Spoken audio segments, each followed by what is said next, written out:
जय हिंद everyone, this is Savi and आप सभी की ह्यूमैनिटीज एजुकेटर। आज की इस वीडियो से हम लोग क्या करने वाले हैं, जैसे कि आप सभी कोई स्क्रीन पर देख सकते हो, that is we are going to do thinking chapter of psychology, chapter number 7। ठीक है, so without wasting any time हम लोग चैप्टर पे मूव करने वाले हैं अहेड। बट उससे पहले हम समझेंगे कि चैप्टर का नाम का मतलब क्या है। थिंकिंग मतलब हम लोग कुछ सोचने वाले हैं, राइट? हम लोग पढ़ने वाले हैं कि हम एज अ ह्यूमन बीइंग सोचते कैसे हैं, एंड हमारे जो थिंकिंग है उसके पीछे कुछ बिल्डिंग ब्लॉक्स होते हैं। जैसे कि हर वॉल के बनने के पीछे कुछ ब्रिक्स का इस्तेमाल होता है, सेम वैसे ही हमारे जो थिंकिंग है उसको भी बिल्ड करने में कुछ ब्रिक्स का इस्तेमाल होता है। ठीक है, सो उसी बिल्डिंग ब्लॉक्स को हम यहाँ पे डिस्कस करेंगे। देन वी विल अंडरस्टैंड कि प्रॉब्लम सॉल्विंग क्या होती है, उसके कुछ ऑब्स्टिकल्स। हम जब भी प्रॉब्लम सॉल्व करने की कोशिश करते हैं तो हमारी परेशानियों के बीच में और ऑब्स्टिकल्स आते हैं, जिससे हम कैसे डील कर सकते हैं वो हम डिस्कस करेंगे। Then we are going to further discuss about reasoning. Reasoning क्या होता है एंड इसके कुछ टाइप्स, हम लोग कैसे एज अ ह्यूमन रीजन करते हैं एंड क्या एक राइट प्रोसेस होता है to do reasoning. Then we are going to discuss about strategies of creative thinking. Creative thinking क्या होती है, कैसे हम लोग क्रिएटिव थिंकिंग कर सकते हैं to be successful in our lives, and क्या स्ट्रैटेजीज हो सकती है कि हम भी क्रिएटिव थिंकिंग करना शुरू करें। ठीक है, देन हम लोग अंडरस्टैंड करेंगे, समझेंगे कि लैंग्वेज क्या होता है एंड थिंकिंग और लैंग्वेज कैसे रिलेटेड है, क्या रिलेशनशिप है इन दोनों का। These thing we are going to study in the whole chapter. ठीक है, सो पूरा चैप्टर जो है वो बहुत ज्यादा लंबा होगा नहीं, शॉर्ट होगा, but still you take one notebook and pen, अपना बुक आसपास रखो एंड मार्क करते हुए चलो important points from your book. जो भी इंपॉर्टेंट नोट्स टाइप लगे, जो मैं बताऊं, हाईलाइट करूं, उसे अपनी नोटबुक में लिखो। ठीक है, and then we will have our proper discussions. कोई भी डाउट हो तो कमेंट सेक्शन में जरूर लिखना। चैनल को लाइक, सब्सक्राइब करना और शेयर करना वीडियो को बिल्कुल मत भूलना with your other classmates. Okay, so now we will begin with what is thinking, यानी कि नेचर ऑफ थिंकिंग। ठीक है, तो देखो जी, थिंकिंग का होता क्या है बेसिकली। सो थिंकिंग होता है एक higher mental process that involves analysing and drawing meaning. ठीक है, हम लोग थिंकिंग में क्या करते हैं, हम लोग करते हैं एनालाइज। जो भी इंफॉर्मेशन हमारे पास होता है उसके बेसिस पे हम लोग चीजों को एनालाइज करते हैं, उसको मीनिंग प्रोवाइड करते हैं, and that is what known as your thinking.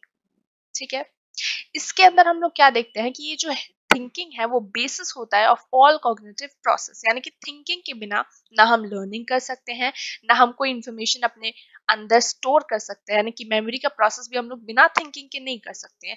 Problem solving भी हम बिना थिंकिंग के नहीं कर सकते हैं, या कोई भी डिसीजन हमें लाइफ में लेने हो तो वो भी बिना थिंकिंग के नहीं हो पाता है। So that is why it is basis of all cognitive activities. Okay, so mark करते हुए चलो इंपॉर्टेंट पॉइंट्स को, that it is base of all cognitive activities. ठीक है, then it is an internal mental processes that can be understood from our covert behavior.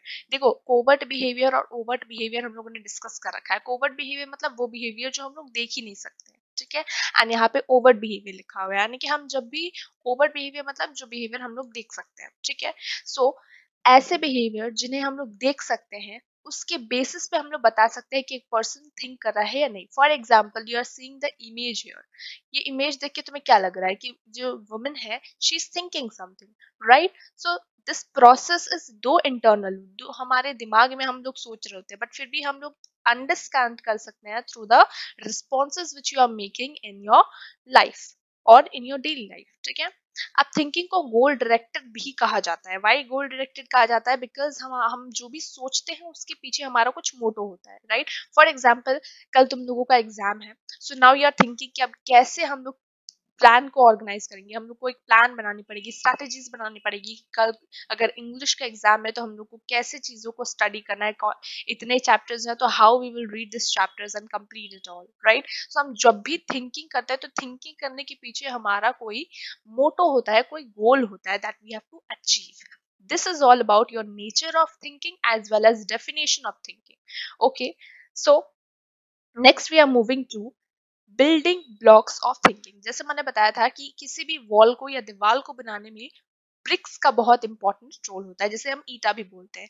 वैसे ही हमारे जो thought होते हैं, हमारी जो थिंकिंग होती है, उसको बनाने में दो इम्पॉर्टेंट हमारे स्ट्रक्चर्स होते हैं, that is mental images and concepts. So mental images is all about जहाँ पे हम क्या करते हैं, मेंटल इमेजेस बनाते हैं, यानी कि इमेजेस बनाते हैं, रिप्रेजेंटेशन करते हैं। फॉर एग्जाम्पल अगर मैं बोलूँ भी कैट, डॉग, सो तुम्हारे दिमाग में एक इमेज आती है of cat and dog, right, they are animals, so कैसे वो दिखते हैं, their appearance is coming in your mind, that is what known as your mental representation and image as well. Okay, अब अगर मैं कोई प्लेस का नाम लूँ या कोई इवेंट लूँ, जैसे इवेंट हो गया इंडिपेंडेंस डे, रिपब्लिक डे, और प्लेस हो गया जैसे ताजमहल, राइट, सो मैं जब नाम लेती हूँ इनका तो तुम्हारे दिमाग में इसकी पिक्चर आ रही है, right, so this is all about your mental images. हम लोग थिंकिंग जब भी करते हैं तो हमारे दिमाग में इमेजेस आ रही होती हैं। अब इस मेमोरी को not memory but the mental images is further divided into two types, which is mental image and eidetic image. So memory image, so memory image में क्या होता है कि वैसे images जो हमारे memory में already हैं, ठीक है, and हम उसे represent कर रहे होते हैं, हम उसे recall कर रहे होते हैं, whereas eidetic image is all about जहाँ पे हमने कुछ देख रखा है and उसे हम अपने इमेज में लाते हैं, अपने थिंकिंग में, अपने अवेयरनेस में लाते हैं, ठीक है। फॉर एग्जाम्पल मेमोरी इमेज का दे तो फॉर एग्जाम्पल तुम्हारा जो लास्ट बर्थडे अभी गया है उसका इमेज, अगर उसके बारे में अगर मैं बोलूँ कि what you can recall from your last birthday, which gifts you have got, so उसका कुछ इमेजेस आएगा तुम्हें कि हाँ मुझे ये गिफ्ट मिला था, मेरा बर्थडे ऐसे सेलिब्रेट हुआ था, तो दैट इज मेमोरी इमेज, ठीक है, मेमोरी का इमेज आ रहा है तुम्हें। एडिटिक इमेज मतलब कोई चीज तुमने देख रखी है, फॉर एग्जाम्पल अगर मैं बोलूँ शिप, तो तुमने एक शिप देख रखी है, राइट, तो वो तुम्हारे दिमाग में उसका पिक्चर आएगा, so this is your eidetic image, ठीक है, समथिंग जिसका तुम लोगों ने देख रखा है उसको तुम डिटेल में शार्प अवेयरनेस में ला सकते हो, ठीक है। अब आता है हमारा दूसरा important point which is known as concepts. अब कंसेप्ट्स क्या होता है, basically concepts is about features and characteristics. For example हम जैसे एनिमल के नाम लूं मैं, ठीक है, जैसे हो गया हमारा डॉग, कैट, ठीक है, बफेलो, काउ, बुल, इन सभी के मैं नाम लेती हूँ तो they all comes under the category of animals. Okay, if I talk about some names of the like for example Taj Mahal, if I'll talk about London, ठीक है, तो इनसे तुम्हें क्या याद आ रहा है, इससे तुम्हें याद आ रहा होगा कि these are the categories, these are the names of places which ma'am is staying, right? So this is what features and concepts and categories is all about. Features, characteristics and concepts is all about this only, ठीक है। जब हमारे same characteristics होते हैं, same features होते हैं, तो उसके बेसिस पे हम लोग कॉन्सेप्ट्स बना देते हैं, ठीक है। अब कंसेप्ट जो है उसको हम लोग एक मेंटल रिप्रेजेंटेशन भी बोलते हैं। वाई, बिकॉज यहाँ पे हमारे जो आइडियाज हैं, हमारे ऑब्जेक्ट्स हैं, वो शेयर हम लोग करते हैं, उससे हम लोग एक same kind of properties and features के अंदर अलॉट करते हैं। अब यहाँ देख रहे हैं हम लोग कंसेप्ट्स को, ठीक है, अंडरस्टैंडिंग कंसेप्ट्स मैप। अब हम जो है कंसेप्ट्स बनाते हैं अपने दिमाग में, जैसे कि अगर अगर तुम लोग ध्यान से सोचो भी, ठीक है, then you are reading right now psychology, right, but this doesn't mean कि तुम लोग कोई और सब्जेक्ट नहीं पढ़ते, राइट, बट तुम्हारा माइंड जो है वो अलग अलग क्लस्टर्स में अलग अलग कैटेगरीज और कंसेप्ट्स बनाता है, जहाँ पे कुछ इंफॉर्मेशन जो सोशोलॉजी का है वो सोशोलॉजी में रहता है, जो साइकोलॉजी का इंफॉर्मेशन है वो साइकोलॉजी के बॉक्स में रहता है, लाइक दिस कंसेप्ट्स बनाते हैं, ठीक है। यानी कि हमारे एज अ होल में बोलूँ तो स्ट्रक्चर वे में हमारा मेमोरी जो है इंफॉर्मेशन को स्टोर करके रखता है, सो एज कि हम लोग जब भी रिकॉल करें तो हमें दिक्कत ना हो, बल्कि हम लोग आराम से रिकॉल कर पाए, ठीक है। कंसेप्ट्स जो है वो फर्दर टू टाइप्स के होते हैं, natural concepts and logical concepts. Natural concepts वो कंसेप्ट्स होता है जिसको हम लोग अच्छे से डिफाइन करके रखें, जिसके फीचर्स डिफाइंड हो, वेयर एज लॉजिकल कंसेप्ट्स जो है उनको सी नेचुरल कंसेप्ट जो है वो प्रॉपरली डिफाइंड नहीं होते हैं, as I said, and logical concepts are one जिसको हम लोग बहुत ही क्लियरली डिफाइन करके रखते हैं with the rules and features. अब यहाँ पे हम लोग को ज्यादा डिस्कशन नहीं करना है, बट क्वेश्चन एक आता है यहाँ से, तुम लोगों के दिमाग में जरूर आया होगा कि मैम क्वेश्चंस ये है कि कंसेप्ट्स को बनाने की क्या जरूरत है, what is the importance of this making of concepts. देखो, जैसे कि मैंने बताया कि हम लोग जब भी कंसेप्ट्स बनाते हैं तो हमारे रिकॉलिंग में आसानी हो जाती है, कुछ भी हम लोग रिकॉल करते हैं तो आसानी से रिकॉल हो जाता है।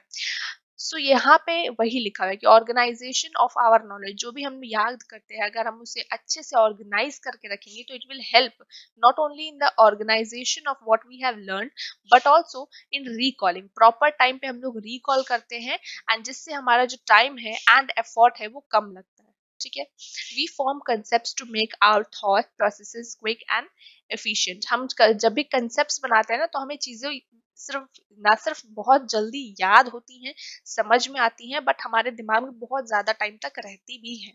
ठीक है, so that is the thing. Then comes the next thing which is problem solving. अब प्रॉब्लम तो सबकी लाइफ में होता है, right? But problem solving according to psychology is a way of thinking. हम एक तरीके से सोचते हैं। क्या सोचते हैं? इज यूजुअली गोल डायरेक्टेड, यानी कि हमारा जो सोचना है वो गोल डायरेक्टेड है and intended toward solving a particular problem. So हमारा जो प्रॉब्लम सॉल्विंग है इट इज ऑल अबाउट कि हम लोग सबसे पहले कोई प्रॉब्लम है जिसका सोल्यूशन ढूंढते हैं so as to achieve our goal. ठीक है, कोई प्रॉब्लम है जिसका सोल्यूशन हम लोग ढूंढते हैं।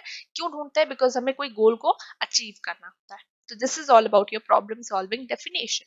You can write it in your own words if you have taken the notebook and pen with yourself. Now, obstacles to solve problem. अब जब भी हम लोग अपने problems को solve करते हैं ना तो दो important obstacles हमारे पास आ जाती हैं। जैसे कि मेंटल सेट। अब मेंटल सेट क्या होता है? बेसिकली हम हमारे दिमाग में एक बैठा होता है कि एक प्रॉब्लम है तो उसका सोल्यूशन यही होगा और कुछ हो नहीं सकता। फॉर एग्जाम्पल, कोई आयरन नील है, ठीक है, उस वो बाहर निकल गया तो अब उसे अंदर घुसाना है तो मुझे एक वो क्या बोलते हैं और आयरन नील ही चाहिए।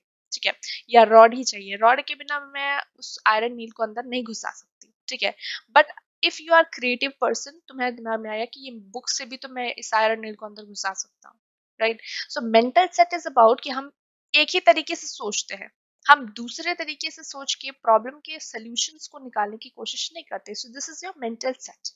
ठीक है, lack of motivation is the second thing, जहां पे हम लोग क्या देखते हैं कि भले ही पर्सन जो है बहुत ज्यादा टैलेंटेड हो, बहुत ज्यादा क्रिएटिव हो, बट उस टैलेंट और क्रिएटिव का क्या मतलब जब वो अपने इंटेलिजेंस को इस्तेमाल ही नहीं कर सकता, जब उसके अंदर मोटिवेशन ही नहीं है। फॉर एग्जाम्पल, कोई प्रॉब्लम है बट उसको इंटरेस्ट नहीं है या उसको लगता नहीं, ऐसा फील नहीं होता कि उस प्रॉब्लम को वो सॉल्व करे। So this is lack of motivation which is the second obstacle for problem solving. Okay, next is mental operations involved in solving problem. देखो तुम्हारे बुक में भी दिया हुआ है बट इतना स्ट्रक्चर्ड वे में था नहीं। So I got this part from which you can understand in a very easy way. अब यहाँ पे क्या लिखा हुआ है? मेंटल ऑपरेशंस, जो कि हम लोग इस्तेमाल करते हैं ड्यूरिंग सॉल्विंग अ प्रॉब्लम। जब भी हम सॉल्व करते हैं किसी भी प्रॉब्लम को तो उसमें हम कुछ टास्क या कुछ स्ट्रैटेजीज फॉलो करते हैं। This is the strategy. First हम लोग क्या करते हैं? उस प्रॉब्लम को आइडेंटिफाई करते हैं कि भाई ये प्रॉब्लम है क्या। उसके बाद हम लोग क्या करते हैं? उस प्रॉब्लम को इलेबोरेटरी रिप्रेजेंट करते हैं। रिप्रेजेंट करते हैं द प्रोबेबिलिटी, रिप्रेजेंट करते हैं the problem, okay, by elaborating it. मतलब हम प्रॉब्लम को अच्छे से समझने की, जानने की कोशिश करते हैं। ठीक है, उसके हर एक एस्पेक्ट्स को समझने की कोशिश करता है in an elaborate manner, in a very detailed manner. Plan the solution, set सब गोल्स। अब हम यहाँ पे क्या करते हैं? सोल्यूशन को प्लान करते हैं, कुछ लोगों से सजेशंस लेते हैं कि भाई ये प्रॉब्लम है, इसका सोल्यूशन क्या क्या हो सकता है। ठीक है, अब दो तीन तो सोल्यूशंस या सजेशंस मैंने लिए। अब इन सजेशंस के बेसिस पे मैं एक अपना सोल्यूशन लाऊंगी एंड उस सोल्यूशन को मैं प्लान आउट करूंगी। ठीक है, देन इवेलुएट ऑल सॉल्यूशंस। मैं सिलेक्ट करूंगी एप्रोप्रिएट सजेशन, मतलब इतने सारे सजेशन है तो मैं सिलेक्ट करूंगी कि भाई कौन सा सॉल्यूशन जो है वो इस प्रॉब्लम का परफेक्ट सॉल्यूशन हो सकता है। Then select one solution and execute it. इसको समझाने की जरूरत नहीं है, हमको इन सभी में से एक सॉल्यूशन को सिलेक्ट करना है एंड एग्जीक्यूट कर देना है। उसके बाद हम लोग को क्या करना है? इवेलुएट करना है, इवेलुएट करना है आउटकम को। ठीक है, यानी कि जो भी रिजल्ट आता है उसको एनालाइज करना है कि भाई जो रिजल्ट है वो मेरे पक्ष में था या नहीं, ये प्रॉब्लम को मैं अच्छे से सॉल्व कर पाई या नहीं।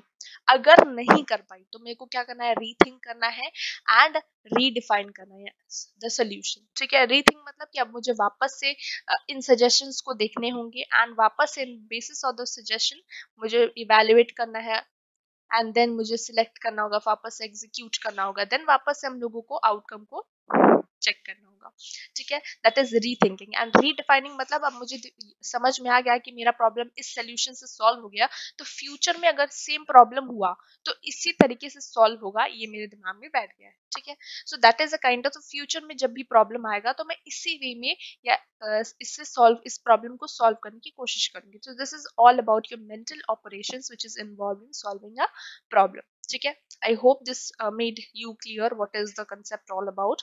Now, anger issues and program of teachers day, देखो programme of teachers day I think it is given in your book, okay. Anger issues की बात करें तो हम लोग यहाँ पे क्या करेंगे, सबसे पहले हम लोग एंगर इश्यूज अगर किसी पर्सन को है तो हम सबसे पहले अपने प्रॉब्लम को आइडेंटिफाई करेंगे, समझेंगे कि भाई क्यों है एंगर इशू मुझे, देन रिप्रेजेंट करेंगे, उस प्रॉब्लम को समझने की कोशिश करूंगी मैं कि मेरा एंगर इशू है तो कब कब मुझे एंगर इश्यूज होते हैं।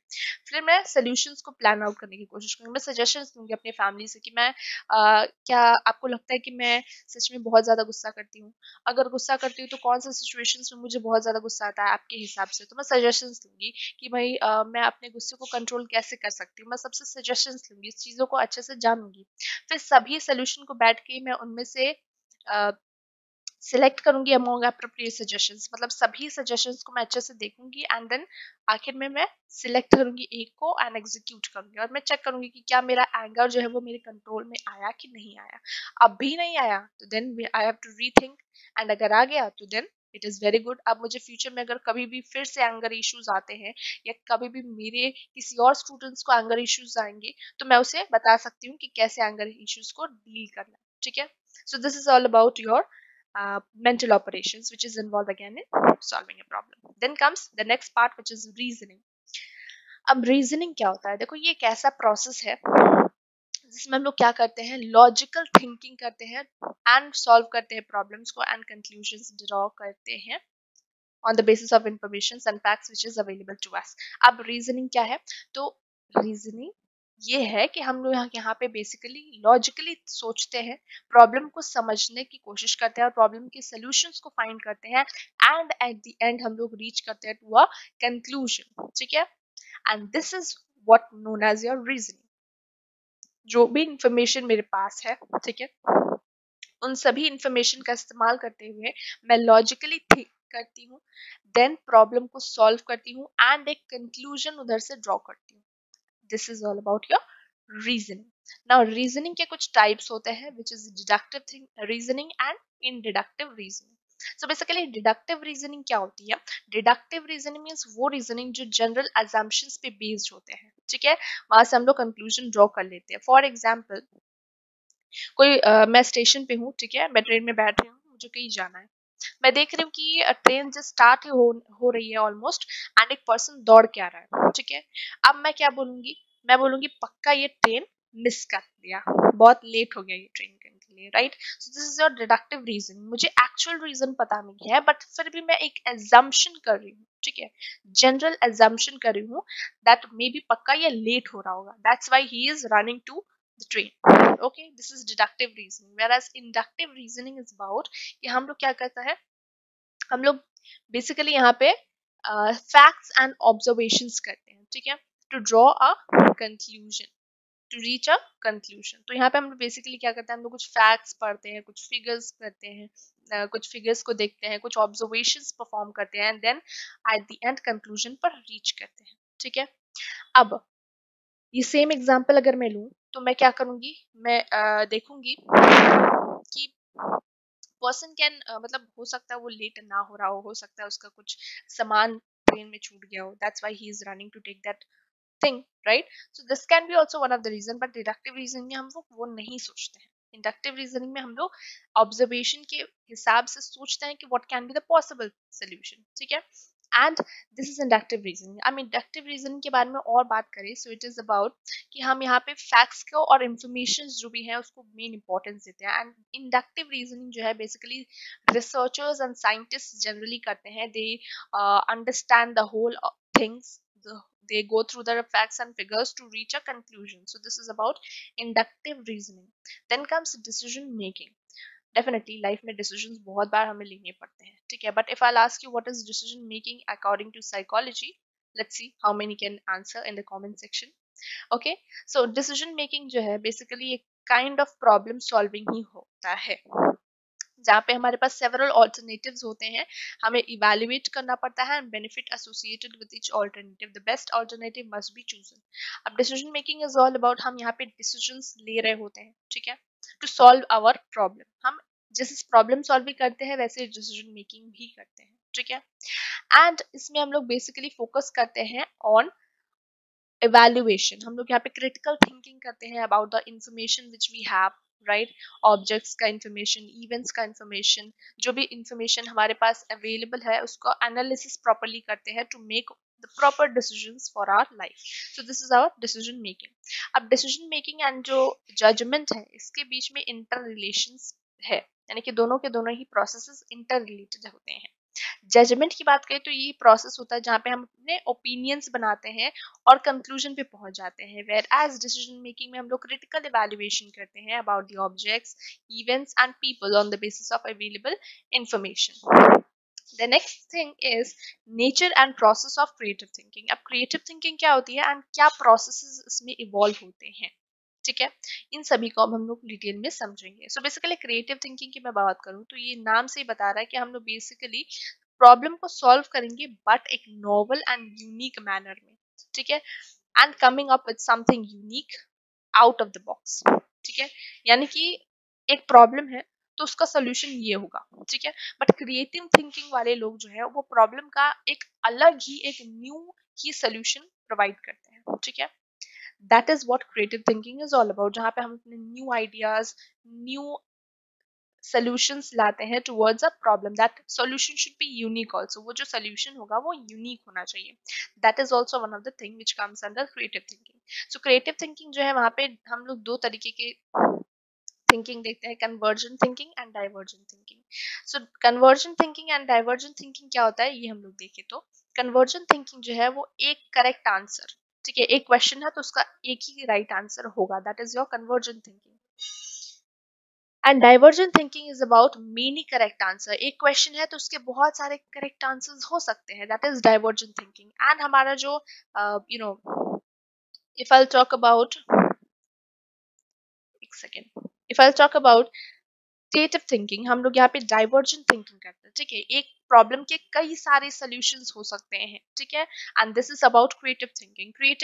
क्रिएटिविटी जो है वो बहुत से फील्ड्स में इस्तेमाल की जाती है and everyone has the potential to be creative, हर कोई अपने आप में क्रिएटिव है, बट क्रिएटिविटी की जो लेवल होता है वो किसी में कम होता है, किसी में ज्यादा होता है, that is the point to be noted.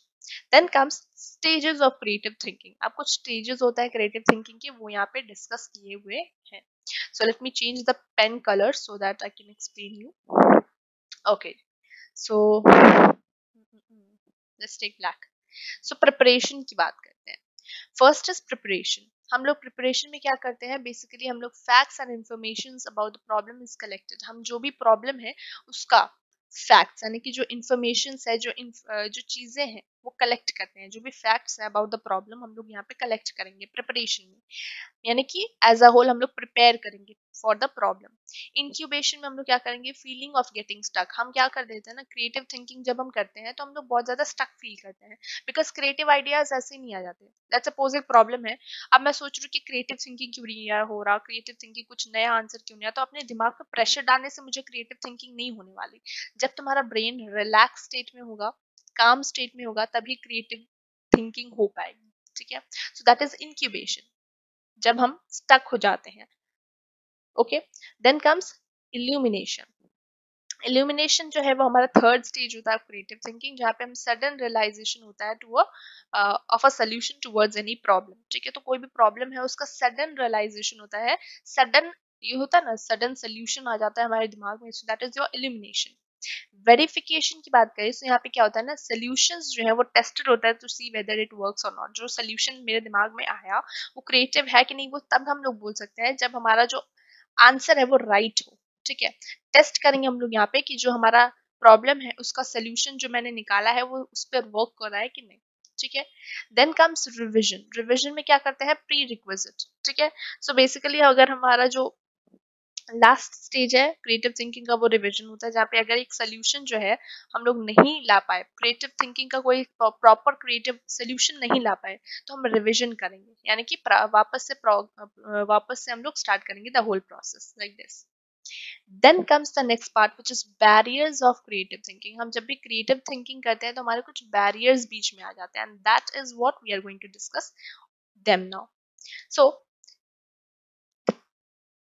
Tendency to be overpowered and influenced by pre existing habits. अब इसका एग्जांपल मैं देती हूँ, ठीक है. अब लेट्स सपोज हमें स्कूल से कुछ वर्कशीट्स मिले हैं, वर्कशीट्स में कुछ 10-15 क्वेश्चंस हैं, ठीक है. अब वो क्वेश्चंस जो हैं उनके सॉल्यूशंस मुझे चाहिए, मुझे उसके आंसर्स लिख के कल ही सबमिट करने हैं. अब जो 10 to 15 क्वेश्चंस है उनका आंसर मैं कहाँ ढूंढूंगी? डेफिनेटली मैं गूगल पे जाऊंगी, जैसे कि तुम लोग जनरली करते हो, ठीक है. तुम लोग गूगल पे जाओगे, वहां से आंसर्स, क्वेश्चन लिखोगे, आंसर्स मिलेगा, उसको कॉपी कर दोगे, पेस्ट कर दोगे, हो गया, ठीक है. तो अब यहाँ पे तुम लोग क्रिएटिव थिंकिंग कहाँ कर रहे हो? तुम लोग तो कॉपी पेस्ट कर रहे हो, राइट. सो ये जो न्यू टेक्नोलॉजी के जमाना गया, यहाँ पे कोई दिमाग का इस्तेमाल ज्यादातर करना नहीं चाहता है, ठीक है. वो ओवर पावर्ड एंड इन्फ्लुएंस हो जाता है प्री एग्जिस्टिंग हैबिट से, जो कि एक ह्यूज ऑब्स्ट्रक्शन है फॉर क्रिएटिव थिंकिंग. हम लोग क्या करते हैं कि हम लोग प्रॉब्लम का सोल्यूशन ऑलरेडी अवेलेबल है, तो हम लोग क्यों अपने, मतलब not, I am not saying कि एवरी स्टूडेंट डज दिस, हर कोई नहीं करता, बहुत से स्टूडेंट्स आंसर खुद लिखते हैं, बट मेनली जो स्टूडेंट्स होते हैं वो क्या करते हैं, गूगल से कॉपी पेस्ट करके आंसर लिख देते हैं. सो इससे हमारा क्रिएटिव थिंकिंग नहीं हो पाता है, ठीक है. ये एक बैरियर हो गया. अब कुछ लोग मोटिवेटेड भी नहीं होते हैं, दे डोंट फील लाइक कि they need to form the answers. उनको नहीं इंपॉर्टेंट लगता कि उनको आंसर्स को फ्रेम करके अपने आप से ट्राई करना चाहिए, ठीक है, टू राइट द आंसर्स, ठीक है. So that is the motivation and emotional barrier, जहाँ पे हम लोग ज्यादा इंपॉर्टेंस नहीं देते, जहाँ हमें लगता है कि जरूरत नहीं है इसकी कि हम अपने आप आंसर्स को फॉर्म करके लिखे. सो that is also one of the barrier, right. हम लोग क्या कर रहे हैं, क्रिएटिविटी नहीं कर रहे हैं, बिकॉज हम लोग को कभी कभार फियर होता है कि हम फेल ना हो जाए, या कभी कभार हमें लगता है क्या जरूरत है, इतना क्यों टाइम वेस्ट करें, like this. So that is also one of the problem. Cultural barriers. अब तुम्हारे आसपास जो तुम्हारे friends हैं, they also do copy pasting kind of thing. So why they will say you, क्यों बोलेंगे तुम्हें कि तुम अपना आंसर्स बना के लिखो? मेरा जो कल्चर है, मेरे आसपास जो लोग हैं, दे आर लाइक दिस, तो मैं ऐसे क्यों बनूं, राइट. तो एक सोशल प्रेशर आ जाता है, पीयर्स प्रेशर आ जाता है. So that is also one of the thing. So इस एग्जाम्पल से I hope you have tried to understand what can be the possible barriers of creative thinking. Next आ जाते हैं, कैसे हम लोग ओवरकम कर सकते हैं क्रिएटिव थिंकिंग के बैरियर्स को, यानी कि कैसे हम लोग, कौन से ऐसे स्ट्रैटेजीज है जिससे हम लोग अपने क्रिएटिव थिंकिंग को एनहांस कर सकते हैं, राइट.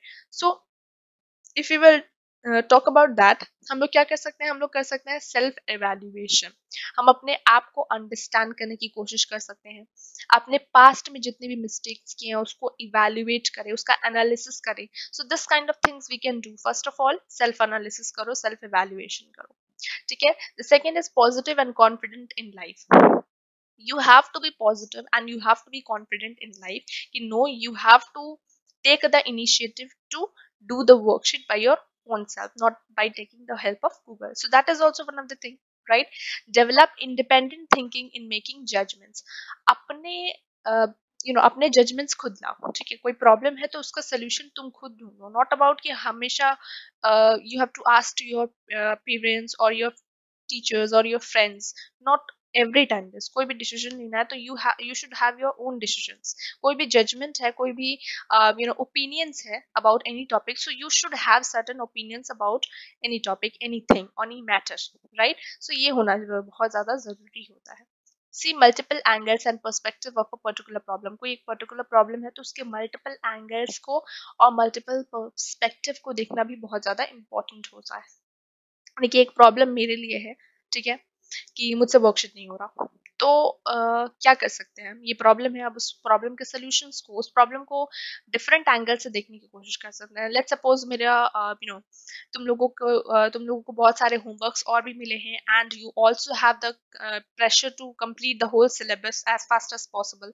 तो अब क्या करना है तुम्हें लग रहा है कि अब वर्कशीट्स को हम नहीं कर सकते, तो वर्कशीट को साइड रखो, ठीक है, बिकॉज अब और कोई चारा नहीं है, ठीक है. सो मतलब ये है कि हम लोग, एक प्रॉब्लम है तो उसको बहुत से एंगल्स को देखने की कोशिश करें कि हम लोग क्या कर सकते हैं, ठीक है. कर सकते हैं वर्कशीट, अगर नहीं कर सकते तो क्या कर सकते हैं, और अगर कर सकते हैं तो कैसे कर सकते हैं, ठीक है। So this kind of things we are thinking, right. Resist the temptation and instant gratification. Then comes the next part, ways of again. अब कुछ और अदर वेज हैं to enhance the creative thinking, and that is Osborn's brainstorming technique. कोई problem है, ठीक है, and उस problem के बहुत सारे सॉल्यूशंस हो सकते हैं। तो तुमसे पूछा गया कि ये प्रॉब्लम है, अब बताओ कि कितने सारे सॉल्यूशंस तुम्हें पता है इस प्रॉब्लम से रिलेटेड, ये कितने सारे solutions you can recall about a problem. So अब तुम्हें क्या करना है, एक यूनिक आइडियाज, जितने सारे पॉसिबल आंसर्स हैं to where possible solutions are towards that problem you have to generate, and that is Osborne's brainstorming technique, ठीक है। तो यहाँ पे हम लोग क्या कर, इससे हम लोग क्या होता है, इन्फ्लुएंस इंक्रीज करते हैं अपने fluency and flexibilities of ideas को, ठीक है। अब तुम लोग बहुत सारे सॉल्यूशंस दोगे एक प्रॉब्लम के, तो तुम्हें पता चलेगा कि एक प्रॉब्लम के कितने सारे डायमेंशंस में आंसर्स या सॉल्यूशंस हो सकते हैं, जिससे तुम फ्लेक्सिबल पर्सन बनोगे एंड फ्लुएंट पर्सन बनोगे, ठीक है।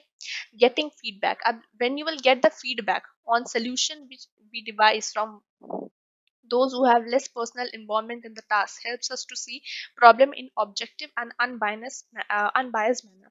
अब कोई प्रॉब्लम है, उसका solutions तुमने ढूंढा, ठीक है। अब उसका फीडबैक तुम्हें लेने से पता चलेगा that whether you are going on right path और नॉट, ठीक है। डेवलपिंग इंडिपेंडेंट थिंकिंग, हम लोग इंडिपेंडेंटली थिंक करना स्टार्ट करते हैं in taking decisions and making judgement, and this से हमारा जो सेल्फ एस्टीम है वो इंक्रीज होता है, ठीक है। हम अपने जजमेंट, अपने डिसीजंस खुद लेते हैं, तो हमारे सेल्फ एस्टीम जो है, हमारी जो सेल्फ वर्थ है, सेल्फ रिस्पेक्ट है, वो बढ़ती है। The use of imagination and visualisation, imagination और विजुअलाइजेशन का इस्तेमाल करते हैं to increase the creative potential. Diagram thinking, यानी कि हम जो भी सोचते हैं वो एक डायग्राम के फॉर्म में सोचते हैं, ठीक है। हम अपने जो भी आइडियाज है उसे एक डायग्राम के फॉर्म में रेडी करते हैं। That is all about your diagram thinking. Next is thought and language. देखो तुम्हारे बुक में बहुत सारे और भी स्ट्रैटेजीज दिए हुए हैं, right? Like for example, be self-confident and positive, ये है, then resist the temptation, all these things are there, right? Think what can be the possible solution, give ideas and chance to incubate, do mental activities, these kind of things are also there. Do more practice to generate more and more ideas, this will make you flexible enough. So these kind of things are also there, you just have to go through it once, this is important, okay? Creative thinking का पूछ लेता है कि क्या strategies है to increase a person's creative thinking, okay, important part है। Then comes thought and language. पूरे discussions में, पूरे अब तक हम लोगों ने डिस्कस कर लिया है कि थिंकिंग क्या होता है, राइट? थिंकिंग कितना इंपॉर्टेंट है। Throughout the discussions you have feel, right, कि वर्ड्स जो है वो बहुत ज्यादा इंपॉर्टेंट होते हैं to express what we are thinking. So अब हम लोग जाके डिस्कस करेंगे कि जो रिलेशनशिप होता है ना between the language and the thought, what is it. Now we are going to discuss that. So language as determinant of thought, यहाँ पे किसका नाम है, नाम बहुत इंपॉर्टेंट है, बेंजामिन ली वोल्फ। इनके पॉइंट ऑफ व्यू के हिसाब से लैंग्वेज जो है वो डिटरमाइन करता है the content of your thought. जो तुम लोग लैंग्वेज इस्तेमाल करते हो उससे पता चलता है कि तुम लोग सोच क्या रहे हो, ठीक है। Which is termed as linguistic relativity hypothesis, important है, ध्यान रखना, ठीक है। ऑब्जेक्टिव क्वेश्चंस में मेनली पूछे जा सकते हैं। सो बेसिकली यहाँ पे बेंजामिन क्या कहना चाह रहे हैं, अकॉर्डिंग टू हिम लैंग्वेज जो है वो बहुत ज्यादा इंपॉर्टेंट है, एंड लैंग्वेज जो है वो पहले आता है और ये डिटरमाइन करता है कि एक पर्सन क्या सोच रहा है। The extent to which individuals can think is to a large extent determined by language we use. हम जो सोच रहे होते हैं, हमारे लैंग्वेज, जैसे हम लैंग्वेज को यूज कर रहे होते हैं, उससे पता चलता है कि हमारी जो सोच है वो कैसी है, according to Benjamin. And the whole concept was this. Next comes thought as a determinant of language. तो ये तो समझ में आ रहा होगा कि thought determine करता है कि हम लोग क्या सोच रहे हैं, ठीक है। थॉट डिटरमाइन करता है कि हमारा लैंग्वेज कैसा होगा, that is about thought as a determinant of language. Piaget क्या बिलीव करते हैं, that thought not only determines language, it precedes it, यानी कि हम जो सोचते हैं वही तो हम लोग लैंग्वेज में प्रोड्यूस करते हैं। तो यहाँ पे काइंड ऑफ कॉन्फ्लिक्ट है, कुछ डिस्प्यूट काइंड ऑफ है, यू कह लो झगड़ा है कि मतलब पहले लैंग्वेज आया या पहले थिंकिंग आता है, लाइक दिस। लैंग्वेज जो है वो पहले आता है या थॉट पहले आता है, ये डिस्कशन हो रहा है, ये इसके ऊपर रिसर्च चल रहा है, ठीक है। पियाजेट के हिसाब से चिल्ड्रन जो है वो जब छोटे बच्चे जो होते हैं उनको उनके अंदर लैंग्वेज नहीं होती है, राइट। बट वो कोई भी लैंग्वेज नहीं जानते, हिंदी इंग्लिश न्यूबॉर्न्स नहीं जानते, राइट। बट जब भी उन्हें भूख लगती है तो दे क्राई, राइट। तो इसका मतलब ये है कि दे थिंक, उनका थिंकिंग जो है वो उस टाइम से स्टार्ट हो जाता है, right. So according to Piaget, he says language is just a vehicle of our thought, यानी कि लैंग्वेज जो है, जो भी हम लोग यूज करते हैं, it is just a vehicle of thought. हम लोग जो भी सोचते हैं उसे हम अपने लैंग्वेज में ट्रांसलेट करके बता रहे होते हैं, यानी कि लैंग्वेज जो है वो it is just our expression of what we are thinking. हम जो भी सोच रहे होते हैं उससे हमारा लैंग्वेज के थ्रू एक्सप्रेस कर पाते हैं। That is all about this concept. A child's observation and imitation of other person's behavior involves thinking but no language. It's the same thing. When the infants are born, they don't have any concept of this कि उनके पास मतलब वो thinking करते हैं, right? But उनके पास language नहीं होता है. But जब वो बड़े हो जाते हैं तो then language होता है and all, right? The next thing is different origins of language and thought. अब लेव वगत्स्की आते हैं, जो कि एक रशियन साइकोलॉजिस्ट हैं। वो बताते हैं कि लैंग्वेज जो है एंड थॉट जो है वो दोनों बहुत ज्यादा रिलेटेड हैं, बट उनका जो ओरिजिन है वो डेवलप होता है, मतलब अलग अलग डेवलप होता है, लाइक दिस, ठीक है। जैसे कि इन्होंने बताया, child about 2 years of age, पहले 2 साल के पहले जो बच्चे होते हैं, 2 साल से पहले वाले, thought is experience more in action. जो भी वो सोच रहे होते हैं वो एक्शंस के थ्रू उन्हें वो करते हैं। लाइक फॉर एग्जांपल वो बैबलिंग कर रहे होते हैं तो वो सोच रहे होते हैं, जब भी उनको भूख लगता है वो रोने लग जाते हैं, लाइक दैट, ठीक है। सो एक एग्जांपल हो गया। पहले जो बच्चे होते हैं वो थिंकिंग तो कर रहे होते हैं बट उसको अपने एक्शंस में वो समझा रहे होते हैं। वेराज जब बच्चे 2 साल के हो जाते हैं तो जो वो चाइल्ड होता है, they begins to express their thought in verbally. तो अब वो बोल के एक्सप्लेन करते हैं कि उनको भूख लगी है या उनको पानी पीना है, लाइक दिस वो बोलना चालू कर देते हैं, ठीक है। So that is the whole concept. Next comes development of language and language use. अब लैंग्वेज क्या है as a whole and language को हम लोग कैसे यूज करते हैं, that we are going to discuss, okay. So language involves use of symbol. जब भी हम लोग लैंग्वेज को इस्तेमाल करते हैं तो हम लोग बहुत से सिंबल्स को यूज करते हैं। सिंबल्स रिप्रेजेंट करते हैं कि हम लोग क्या सोच रहे हैं एंड किसके बारे में सोच रहे हैं, ठीक है।